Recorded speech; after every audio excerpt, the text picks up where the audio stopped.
Hey guys, I am here today with Len Harris. They are a former now Starbucks partner who was just fired the day after the strikes that were going on across the country at different Starbucks locations. We covered one of them here on Status Coup, and I went and interviewed a couple workers there. Seemingly Len was and her dog here that we've got the lovely lovely appearance made here. So Len was fired, I guess, from what I understand, the day after the strike. And you've been pretty involved in the union organizing at that store, from what I understand. Do you want to just explain, I guess, what went on for the day of your strike, and then ultimately what happened? Yeah, absolutely. So yes, I have absolutely been deeply involved in the organizing at my store. I'm the person who started the union. I tentatively call myself the union leader only because the point of a union is unity among everybody, solidarity among everybody. So where there are leadership roles, I hesitate to call myself one, but I think everybody would know me as that. And what I had known ever since I started the unionizing process that I would have a target on my back, and it was just a matter of when the axe would drop. So I wasn't shocked to have been terminated, and I doubly wasn't shocked that it happened the day after our first ever concerted strike. Um, my dog wants to play tug. Ha I'm ha ha sorry. ha. It's okay. She's excited I'm home nowadays, so she's like, "We're playing tug." Anyway, but yeah, so we had our strike, Red Cup Rebellion, as 111 or 112 stores across the nation had. And it was stated in our letter. Obviously, it was all legally, completely legally sound. And then when we returned to work unconditionally the following day, I was pulled aside and told I was being terminated for some sort of, vague, well, it was like a cash handling issue they cited that had never ever been something that our store had put into practice previously and whatnot. And one of the parting statements from my DM was, "I promise it's not a witch hunt." So it kind of speaks for Yeah. itself. Gotcha. Okay, so right. For those unfamiliar, yeah, especially with a well organized strike like this, the corporate at Starbucks in this case cannot fire someone directly for the strike. So Yeah. instead, they're claiming something that. So this is not something that people have been fired for before or warned about before in the past, from what I understand. So yeah, ultimately, to just give it in a nutshell, we had a manager previous for about a year who we had made very well known to upper management was not conducive for success at our store. Mhm. No offense to said manager, it was not a good situation. A lot of us felt like we were being browbeaten for things that ultimately were, just priorities weren't right. Our training wasn't adequate, etc. And eventually, they were separated from the company, and we had a temp manager step in. And this was about this August and September area, and completely out of nowhere, I had no previous like warnings on record or any write-ups on record.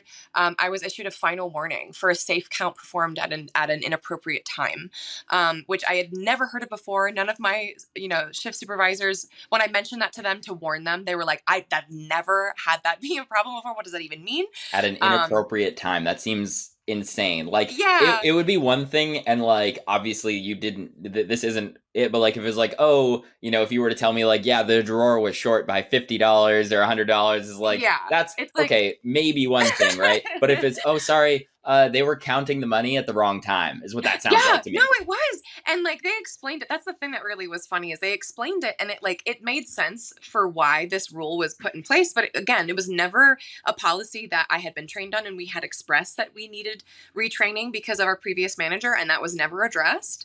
Hmm. Really. It just like the hammer just came down really hard suddenly. And Yeah, and so none of my other coworkers in that store or other people across the nation because of course I mentioned this on Twitter, and I'm friends with plenty of people across the country who are also shift supervisors. Were like, Hmm. I've never heard that before. Gotcha. But yeah, I was this explanation that like statistically the most break-ins happen within the 30 minutes of opening and closing, and therefore Hmm. like counting the safe at that time creates a statistical Right. possibility a higher statistical possibility of Of a robbery or break-in and whatever, robbery. which was like, but I've literally never had been Right. taught this before. Sorry, I'm stammering. Oh, you're But fine. No, that sounds yeah, unsurprisingly to me, it sounds ridiculous that yeah. they're doing this. But I guess first off, what are kind of your next steps with this? Or like, are you in touch? I don't know exactly how all of it works. Are you in touch with folks at like the next level up of like Starbucks Workers United? Are you all kind of looking into this, and kind of what action do you think will come next from this specific case with you? Um, so good question. So a lot of hands are actually in the pot, Hmm. and luckily not too many. I think just the adequate amount. I've already made a case about it. I've already talked to an attorney about the situation Hmm. because I fully believe I was wrongfully fired. I believe that, I mean, I like I'd mentioned before, I knew the axe was going to drop at some point. It was just a matter of what they could find. And that was absolutely what happened. They established a final warning so the next technicality could be a total out for me. And that's what happened. Hmm. So attorney's already talking about it. I already actually have an appeal started with the company themselves because people who have been wrongfully fired for union activity, which I believe is absolutely what happened to me, have been Hmm. reinstated via a petition, or not Right. a petition, but also an appeal. And so both are kind of underway. Okay. I'm already starting an appeal process. The petition is with the workers. I am Hmm. not involved in that process because I'm technically not there anymore, and Right. obviously I don't want to step over any legal boundaries. So that's something I don't really have any involvement in, other than just being, the center of it, I guess, which is a Yeah. little embarrassing, but also kind of exciting because uh, it's empowered a lot of my coworkers to take action, and that's kind of what this whole point of this movement is. Hmm. So next steps are pretty clear cut in terms of me just otherwise just getting these actions into motion. I'm just kind of waiting. I have a Hmm. couple job interviews for other places as well. So I'm still heavily involved. They wanted to get me, they wanted to cut the snake off, the head of the snake off, but Yep. didn't Yep. quite work out for them. Well, yeah, we'll definitely see what happens there. The so I guess along your store's journey of unionizing, I believe I read, were you all the first unionized Starbucks in the state of Colorado? Yes, we were. Awesome. Congratulations on that. That's pretty cool Thank to you. be able to be involved in that. I was able to chat with some of the organizers who were the first unionized Starbucks in Texas as well. Oh, that's So it's awesome. cool to no, that's an achievement on its own to be able to kind of get to that point. Yeah. Has Starbucks at all come to the table, like as far as any bargaining at this point? My guess is no, but have you all made any, or up until this point, obviously made any progress there, or has it been kind of nothing from them at this point? Good question. um, yeah, there's really not been anything for Hmm. so what they're obviously meeting with stores differently. Like we're not all meeting in a one big, like we're trying to do that because that would just make the most sense and be a lot more straightforward. But ultimately, a bunch of different stores have had different experiences with bargaining with Starbucks, but virtually all of them have resulted with Starbucks walking out and there's really Hmm. no progress. Um, That's all I had so seen at this point too. I was yeah, curious. Yeah, it's not yeah, changed. yep. And then I Yeah. guess along your, I guess if you want to give like a brief, what were the initial reasons that you decided to kind of embark on this journey of unionizing, and what was the process like for you in general, if you encountered any sort of like union busting type stuff along the way? If you want to just give like a brief synopsis of like the journey of unionizing your store. Absolutely. Obviously, the toughest thing for me there is going to be making it brief, but I'll do Hmm. my best. Yeah, that's fine. Um, No, and you know what? It doesn't even need to be that brief. You can, yeah, you're I good. could Go just for it. I go want to for it. hear it. Oh, I you want to don't. hear it. No, you don't understand. My superpower is being long-winded. Um, so ultimately, for me, the reason why I started unionizing is kind of a more grandiose. I feel almost a little embarrassed because it feels esoteric in a sense. I'm just like I'm trying to challenge the capitalistic machine, but that really is kind of what motivated me. It was kind of Mhm. like I can't take it on. I'm a single person. And so I need to do what's in my power right now. And what is one of those things I can do? I can empower my fellow coworker to fight for their rights Mhm. because I don't know. It's kind of like that's a change on a smaller level that I can not only manage, but like I can instill in other people as well. Like the biggest, I think, victory for me, of course, among them was unionizing the store, like getting that vote in. It was 12-2. It would have been 13-2, but one of our blessed coworkers forgot to sign the envelope, which can happen. That's the Yeah. statistic that can happen. Yep. So of course that is among one of the things I was most proud of. But I think the thing that I was most proud of was when I was terminated. I got a lot of messages from my coworkers that were super heartfelt, and I like, it was devastation for them, and of course it was devastating for me in its own way. But I was waiting for it, and it's kind of like, it's almost like cutting off. Remember I mentioned the snake thing? It's more of a hydra. Like it's just going to come back more powerful for them. Yes. For us rather, against them. So I don't know why they would have done that, but regardless, so many of the messages were like, I never would have thought to fight for my right. I never would have stood up for my rights before you. I never would have known that I was being taken advantage of. I never would have recognized that like my work is worth something. I'm worth something, which I think was the most powerful thing to hear. So that's one of the biggest reasons why I did this and why I stuck with it, was because it's such an incredible tool to impart on your fellow person. And I did meet a lot of union busting. And that's the kind of tricky part of it, is those difficult conversations you have to have with people about like, hey, I know that you have been trained to wear your exploitation as a badge of honor by capitalism, but like, you don't deserve this. We deserve better conditions, better pay. Like it's life, liberty, and the pursuit of happiness. And most people aren't happy. And I want to pay attention to that. I want to change that. So luckily, most of the resistance that was met with was from higher up in corporate, not so much my fellow coworker.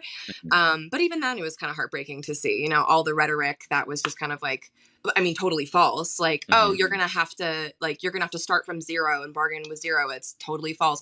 Oh, you're going to lose your benefits. That's illegal. And like, I mean, it's just all this stuff that's like, you have to, it's like pointing out the sky is blue to people and they're like resistant to it. I think that was the biggest resistance, was more psychological, because once you fight them with facts, you're completely set, because they're spewing emotional, manipulative nonsense, and it's factually incorrect and illegal. So once you get that out of the way, it's just the mind that you got to work with, which can be tough. Yeah, no, absolutely. Yeah, thanks for sharing that too. I guess it's okay if you don't have thoughts on this, but obviously like strikes are kind of happening in other areas right now, or potentially going to be happening. It seems like we'll see after President Biden's comments yesterday, but the railroad workers strike going on. Do you have any thoughts on any of that stuff going on right now? I know it's, it's different, but similar. Yeah. Yes. No, I mean, the thing is worldwide solidarity. Maybe that's a little ambitious of me. At least nationwide solidarity is what's going to really get things done. I mean, just pay attention to the rhetoric and the narrative that was painted about these people during the pandemic. They're essential. These people are essential. It was just below a state of worship, because if you actually worshiped, you do more for them than what was given to them and to us during the pandemic. But and now we're like fighting tooth and nail for the simplest of things. So I think my statement is I absolutely stand in solidarity with these rail workers. And I think it's so important to exercise your right to demonstrate that we are the people that keep this economy running. And we are not asking for outrageous things. It's outrageous that people think what we're asking is outrageous. And I think if anything is really going to be changed, we have to make the uncomfortable choices and decisions to fight against, this oppressive hand. Like, we have to strike against it. We have to show in these actions. And it's scary. It's absolutely terrifying. So anybody who kind of is hesitant to do it, I do understand your concerns. I came from a very anti-union family. I came from a complete mindset of like, you should be lucky you have a job. And it's taken a lot to kind of pull out of that mindset and really attack it from a more objective and less emotional point of view, which is ironic, seeing as people always call me the snowflake now. But that's a different conversation to have. So I think despite the fear or any sort of unknown standing in the way, we absolutely should be standing in solidarity with these people who are striking for their rights. And Biden was wholly wrong to we'll see what happens with that for sure. I guess to wrap things up here, is there anywhere anyone can go to kind of follow along with your journey, whether it be Twitter? I did see that a coworker of yours set up a GoFundMe. Yeah. You can talk a little bit about that if you'd like to. And yeah. Yeah, sure. I am currently most active on Twitter. I'm not a super big fan about the way things have been unfolding on Twitter, so I don't know how long I'll be there, but we'll see. It's the only one that I really have because I'm terrified of getting on TikTok. Since literally everything is designed to take every second of our attention away. Because yeah. that's the way it's designed. It's manufactured that way, and I'm ADHD enough. Thank you very much. But Twitter is where I would be. If anybody is feeling generous in any sense of the word, I do have a GoFundMe going right now just to float me as I'm finding new jobs and stuff, which can be found on Twitter. But honestly, that's the best place to see where things are going to be unfolding. I would highly suggest anybody who's interested in this to follow SB Workers United. Yeah, Starbucks Workers United on Twitter. They're also going to have a lot of very new updates on what's going on. But yeah, that's generally where you'll find me. Awesome. Well, thank you so much for taking the time, guys. Definitely, we'll make sure that the links are below for Len's Twitter, Starbucks Workers United Twitter account, as well as that GoFundMe if you feel so inclined to help out with the cause there. Definitely make sure you're subscribed. We've been covering the Starbucks organizing for over a year at this point now, from what I can tell. We've also been covering the railroad workers strike. If anything actually happens with the railroad workers strike, I will likely be on the ground wherever it's happening to go actually talk with the workers where they are. Consider becoming a member by doing that. StatusCoup.com/join. Len, thank you so much for taking the time. We really appreciate it. Thank you so much for having me. I appreciate it. This is how we get the word around. It's how we make a change.